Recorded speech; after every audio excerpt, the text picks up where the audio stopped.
Hello students. तो आज हम स्टार्ट करेंगे क्लास नाइन्थ का chapter number 6 lines and angles. तो इसमें सबसे पहले कुछ बेसिक डेफिनेशंस हैं, टर्म्स एंड डेफिनेशंस है, पहले हम वो देख लेते हैं। सो फर्स्ट है लाइन। कह रहे line is an indefinitely long has length but does not have a breadth. कह रहे एक इनडेफिनेटली लॉन्ग है, इसको हम किसी भी डायरेक्शन में प्रोड्यूस कर सकते हैं, किसी भी डायरेक्शन में इसकी लेंथ जो है हम ले जा सकते हैं, और इसकी सिर्फ लेंथ होती है और इसमें कोई भी ब्रेथ नहीं होती। ठीक है, जैसे कि कोई अगर हम रेक्टेंगल वगैरह लेते हैं तो उसमें कोई उसकी कुछ ब्रेथ होगी, तो इसमें कोई भी ब्रेथ नहीं होती, ओनली लेंथ होती है इसमें। नेक्स्ट है ray. Caret is an indefinitely long and can be produce in a single direction. तो जैसे लाइन जो थी वो किसी भी डायरेक्शन में हम प्रोड्यूस कर सकते हैं, लेकिन रे जो है उसको हम किसी भी एक डायरेक्शन में ही प्रोड्यूस कर सकते हैं सिर्फ। तो नेक्स्ट है लाइन सेगमेंट। लाइन सेगमेंट में कह रहे हैं कि बोथ द सेगमेंट्स मतलब both the ends are fixed and can not be further produced. कह रहे हैं इसके जो बोथ द एंड्स हैं, दोनों एंड जो हैं ये फिक्स होते हैं और इसको किसी भी डायरेक्शन में हम प्रोड्यूस नहीं कर सकते। नेक्स्ट आता है एंगल्स। कह रहे two rays on a same point forms an angles. For example B एक पॉइंट था, बी पॉइंट पे ये दो रेज हैं, एक बी ए है और एक बी सी है, तो इन दोनों ने मिलकर एक एंगल बनाया। ठीक है, कह रहे हैं A B and A C are the arms. A B और ए सी बी सी जो हैं, यहाँ पे बी सी आना था, तो ए बी और बी सी जो हैं ये दोनों आर्म्स हैं, ये दोनों रेज भी हैं। मतलब ए बी और बी सी रेज ने क्या काम किया, दोनों ने आर्म्स का काम किया और दोनों आर्म्स मिलकर एक एंगल बना रहे हैं। कह रहे हैं angle B is an angle, point B is a vertex. तो पॉइंट जो ये पॉइंट बी है इसको हम वर्टेक्स बोलते हैं। नेक्स्ट है कोलिनियर पॉइंट्स। करेक्ट थ्री और more points when lie in a single line या same line are called collinear points. For example ये तीनों पॉइंट्स हैं, ये तीनों स्ट्रेट लाइन में थे, तो इन तीनों को हम बोलते हैं कोलिनियर पॉइंट्स। नेक्स्ट देखिए, नेक्स्ट आ जाता है टाइप्स ऑफ एंगल्स। तो ये हमने छोटी क्लासेस में भी पढ़ा था। फर्स्ट है स्ट्रेट एंगल। कह रहे ये जो पूरा का पूरा स्ट्रेट एंगल जो है 180 का मेजर बनाता है। For example angle A B C, तो एंगल ए बी सी जो है ये इक्वल्स टू 180 डिग्री होगा। नेक्स्ट आता है ऑब्ट्यूज एंगल। कह रहे हैं angles which are greater than 90 but less than 180। जो 90 से तो बड़े होते हैं लेकिन 180 से छोटे होते हैं, इनको कहते हैं ऑब्ट्यूज एंगल्स।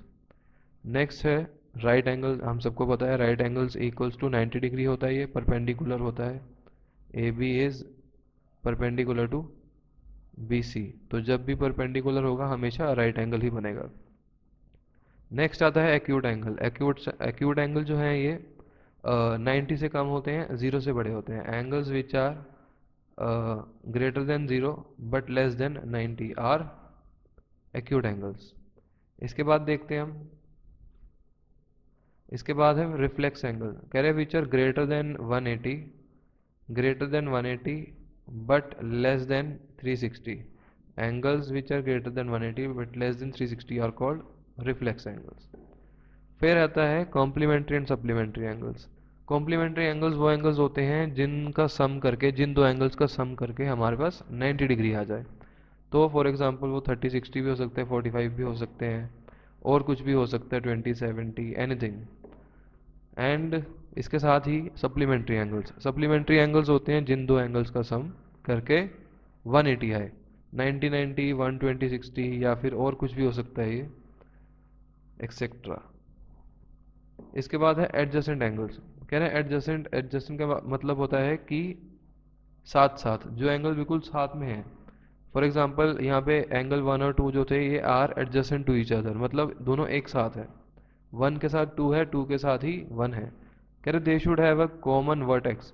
कह रहे ये जो दोनों एंगल्स हैं, ये और ये B A C and C A D, इनकी एक कॉमन वर्टेक्स होनी चाहिए ए, मतलब कॉमन पॉइंट होना चाहिए। कह रहे हैं and common arm A C. A C भी जो है ये इन दोनों में कॉमन आर्म था।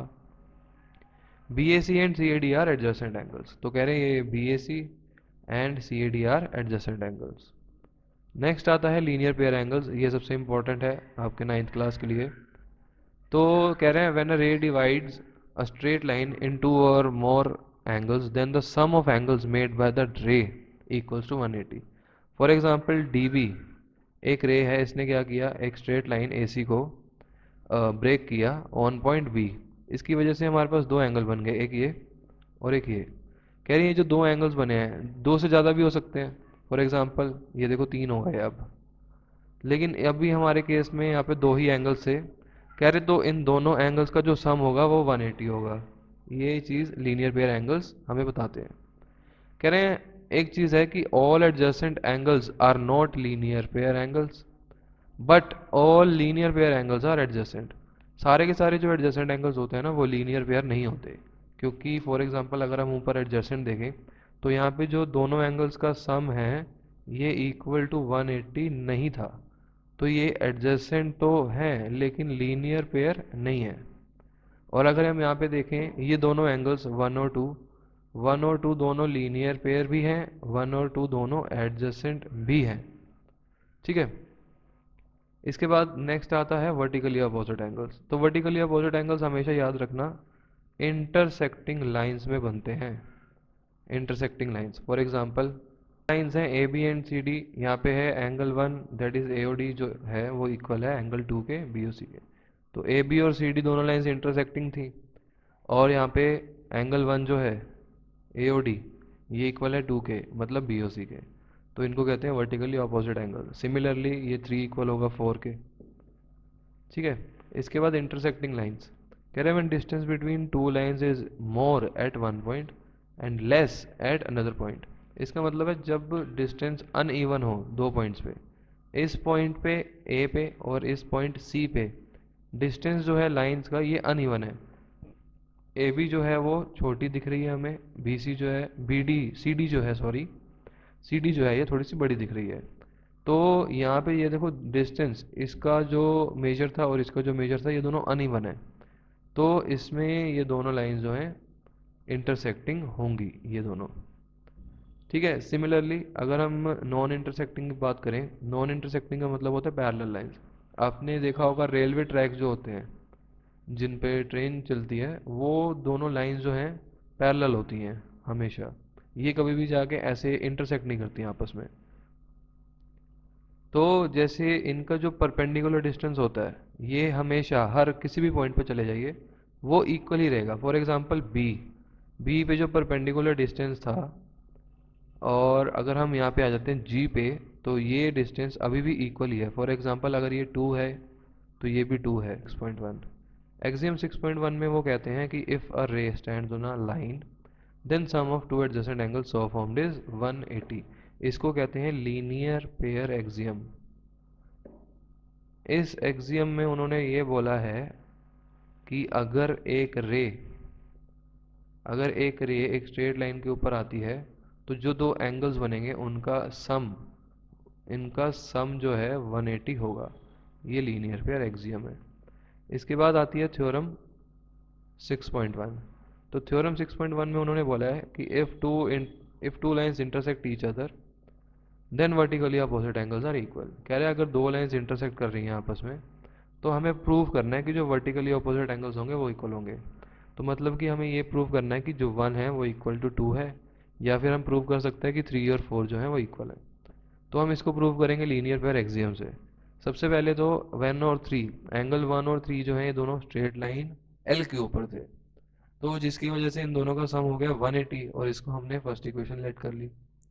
फिर एंगल 1 एंड 4 ये दोनों एम लाइन के ऊपर थे, तो जिसकी वजह से इनका सम 180 हुआ लीनियर पेयर से।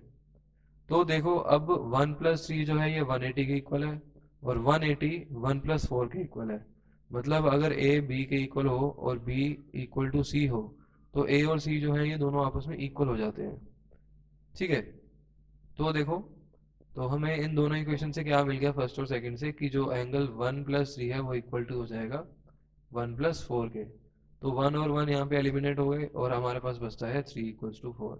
तो यही चीज़ हमें प्रूव करनी थी, 3 4 इक्वल करना था। सिमिलरली इसी तरीके से हम प्रूव कर सकते हैं 1 और 2 भी इक्वल होंगे।